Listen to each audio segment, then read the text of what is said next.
Inna ad-dina indallahil Islam.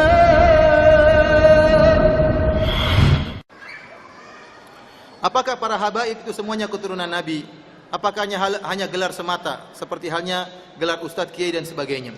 Habaib itu istilah yang digunakan kepada orang-orang yang keturunan Nabi sallallahu alaihi wasallam. Apakah mereka semua keturunan Nabi?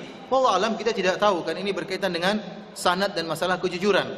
Akan tapi memang habaib itu berbagai macam modelnya. Ada habib, jadi tidak otomatis orang menjadi keturunan Nabi langsung masuk surga. Tidak otomatis orang menjadi keturunan Nabi berarti maksum, tidak punya kesalahan. Nabi sallallahu alaihi wasallam pernah berkata tentang Fatimah, yang Fatimah ini adalah ibunya para habaib. Karena hanya dari keturunan Fatimah lah yang merupakan keturunan Nabi. Ali bin Abi Thalib punya istri selain Fatimah. Istri-istri Ali yang selain Fatimah tidak meneruskan keturunan Nabi sallallahu alaihi wasallam, hanya keturunan Fatimah. Rasulullah sallallahu alaihi wasallam pernah berkata tentang Fatimah,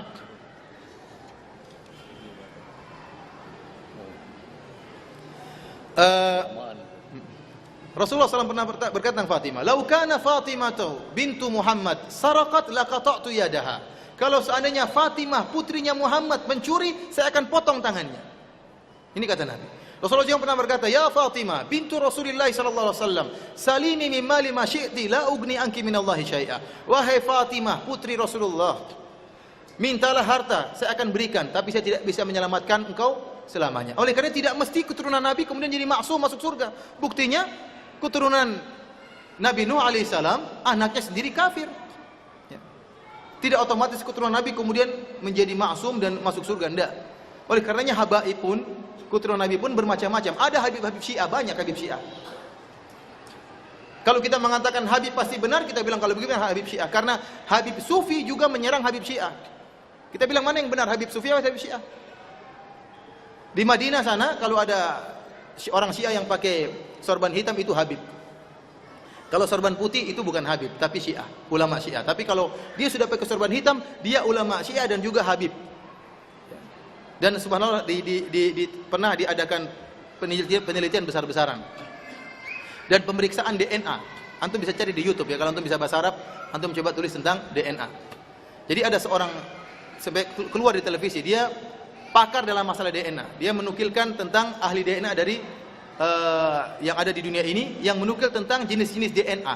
Setiap misalnya DNA-nya orang India ada rumusnya, DNA-nya orang Asia ada rumusnya, DNA-nya orang Arab ada rumusnya, DNA-nya orang Persia ada rumusnya.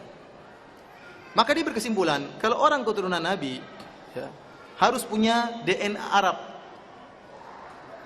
Setelah diambil beberapa sampel dari habib-habib Syiah, ternyata DNA-nya rumusnya DNA orang Persia. Nah, ini repot. Tapi kita bilang kita husnudzon. Ya, kalau ada yang mengaku dia sebagai cucu Nabi, kita bilang kita husnudzon. Bahkan kalau ada habib, ya, ada seorang habib dan ada selain habib, sama-sama alim, maka yang habib yang harus kita dahulukan. Tetapi kata Allah Subhanahu wa taala, "Inna akramakum indallahi atqakum." Dan bahwasanya yang paling bertakwa di sisi Allah dan yang paling mulia di sisi Allah yang paling bertakwa. Justru karena kecintaan kita kepada keturunan Nabi, kalau memang itu keturunan Nabi, maka kita nasihati mereka agar kembali kepada ajaran leluhur mereka. Dan inilah yang dilakukan oleh para habib-habib Wahabi. Dalam buku saya Kritik Terhadap Sang Habib, saya sebutkan bagaimana para habib-habib Wahabi menasihati habib-habib Sufi agar meninggalkan bid'ah Maulid Nabi sallallahu alaihi wasallam. Jadi ada habib Sufi, ada habib Wahabi, ada habib apa? Syiah. Antum ikut yang mana?